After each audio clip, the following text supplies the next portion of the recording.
Halo Tribuners, jumpa lagi bersama dengan saya Kusnul Asyaifah dalam tayangan Berita Lampung 24 Jam. Kami akan menghadirkan berita yang sudah kami rangkum dalam tayangan Lampung 24 Jam. Berita pertama, satu warga Pesawaran terjangkit COVID-19 di Jakarta.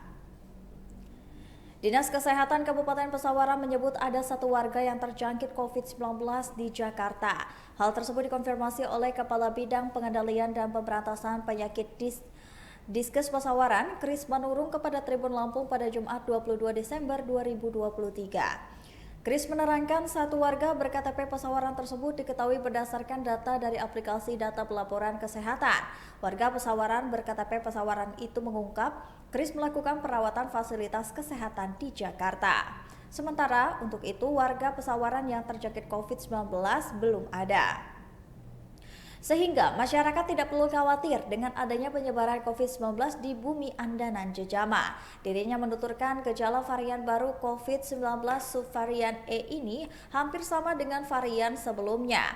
Ia mengingatkan bila masyarakat mengalami gejala seperti yang disebutkan untuk melakukan isolasi secara mandiri di dalam rumah.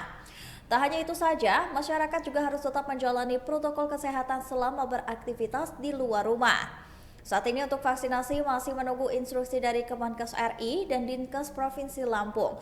Bahkan pihaknya pun akan berkoordinasi dengan provinsi terkait dengan logistik.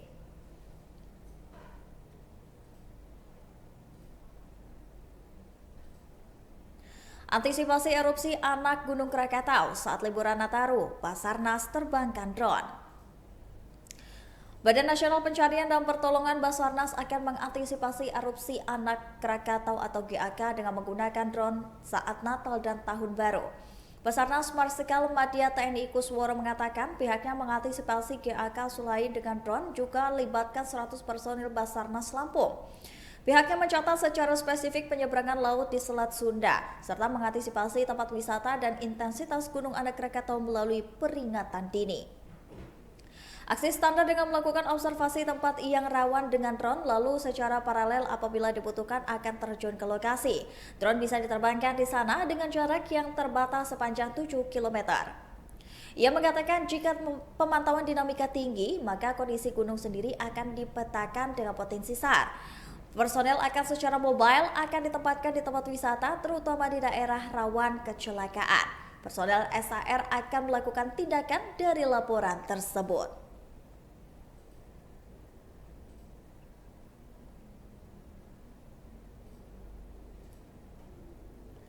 Berikut ini BKPSDM Pesisir Barat akan perjuangkan hak peserta P3K peraih nilai CAT tertinggi.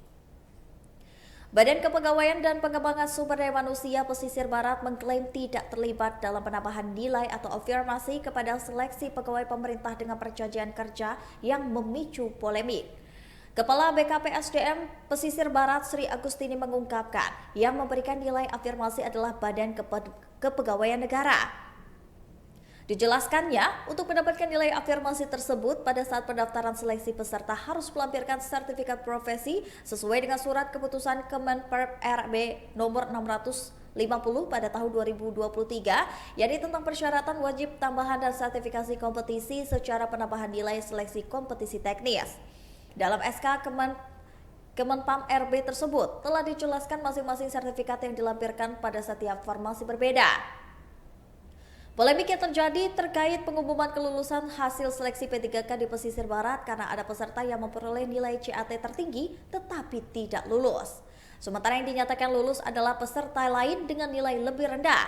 Peserta itu dinyatakan lulus seleksi karena memperoleh nilai afirmasi dari sertifikat yang ia lampirkan.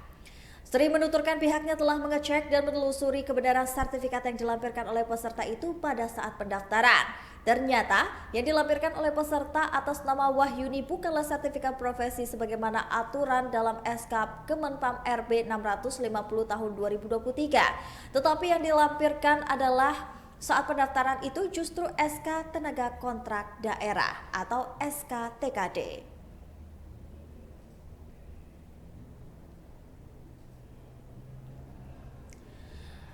22 Desember diperingati sebagai Hari Ibu. Emak-emak di Bandar Lampung merayakan Hari Ibu dengan berdemo. Puluhan warga yang didominasi kaum ibu-ibu berdemonstrasi di Jalan Yosudarso, Bandar Lampung pada Jumat 22 Desember 2023. Emak-emak itu tercatat sebagai warga Kelurahan Sukaraja dan Wailuni, Bandar Lampung.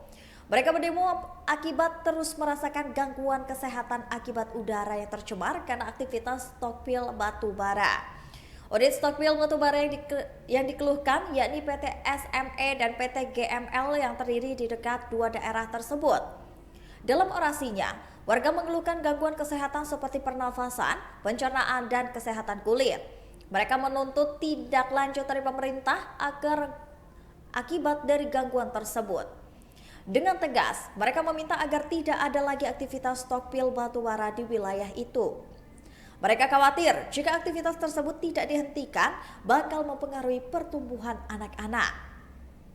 Dalam aksinya puluhan emak-emak itu didampingi oleh Lembaga Bantuan Hukum Bandar Lampung dan juga Wahana Lingkungan Hidup Indonesia atau WALHI Lampung.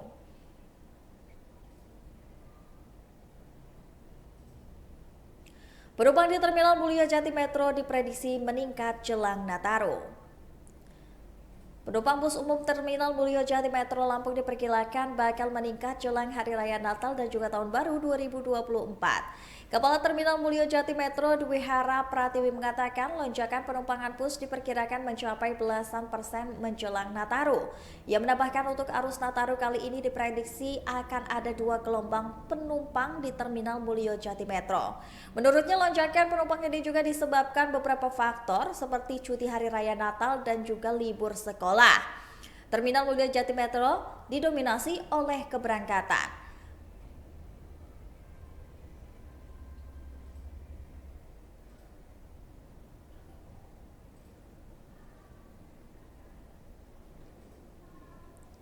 Ribuan tiket kereta Rajabasa dan Kuala Stabas ludes terjual. Hari kedua angkutan Nataru 2023-2024, ribuan tiket KAI Tanjung Karang Bandar Lampung ludes terjual. Penjualan tiket Nataru 2023-2024 yakni 21 Desember 2023 sampai 7 Januari yakni 33.796 tiket dari total 47.060 tiket yang tersedia. Zaki, ia menjelaskan penjualan tiket KA Kereta Api Rajabasa daripada tanggal 21 sampai dengan 22, 23 sampai dengan 31 Desember serta tanggal 1, 2, 4, 5 Januari 2024 dari arah stasiun Kertapati menuju stasiun Tanjung Karang sudah habis terjual. Sementara tiket sampai dengan saat ini masih tersedia yakni 22 Desember sebanyak 1 tempat duduk, di 3 Januari 2024 sebanyak 14 tempat duduk.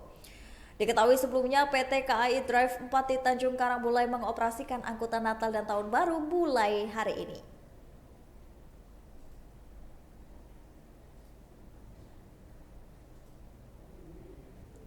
Wakapolri meminta Forkopimda Lampung bergandengan tangan masalah kesehatan.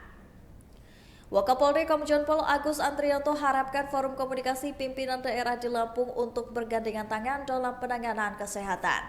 Ia meminta Forkopimda tidak lupa tugasnya dalam membantu sesama, khususnya di bidang kesehatan. Pihaknya berharap stakeholder yang ada di Provinsi Lampung juga bisa menjalankan kegiatan baktinya kepada masyarakat. Sebelumnya, Komjen Pol Agus Andrianto juga mengingatkan semua pihak untuk dapat bekerja sama. Polisi mengharapkan atas kerjasama pada semua sebagai langkah atau pondasi identitas bangsa. Ia mengatakan kerjasama merupakan pondasi utama dalam membangun identitas bangsa yang kuat. Menurutnya, Lampung merupakan miniatur Indonesia dan harus bersama-sama dijaga.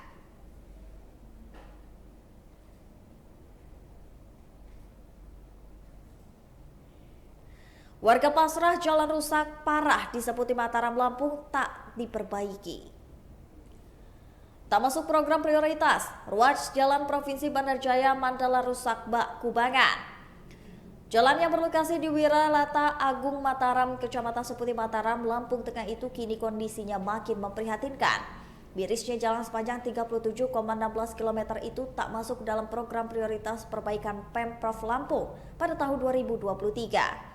Menjelang penghujung tahun, masyarakat harus menerima kenyataan jalan tersebut tidak akan diperbaiki dalam waktu dekat. Berdasarkan dari pantauan Tribun Lampung pada Jumat 22 Desember 2023, terdapat lubang besar di jalan provinsi itu. Layaknya kubangan, terdapat lubang besar di beberapa titik dengan kedalaman yang bervariasi. Kedalaman mulai dari 10 cm, 30 cm, bahkan 1 meter. Lubangnya pun lengkap, mulai dari lubang kecil yang tersebar merata hingga lubang besar. Pasca diguyur hujan, masyarakat akan disuguhi pemandangan kubangan penuh dengan lumpur di ruas jalan tersebut.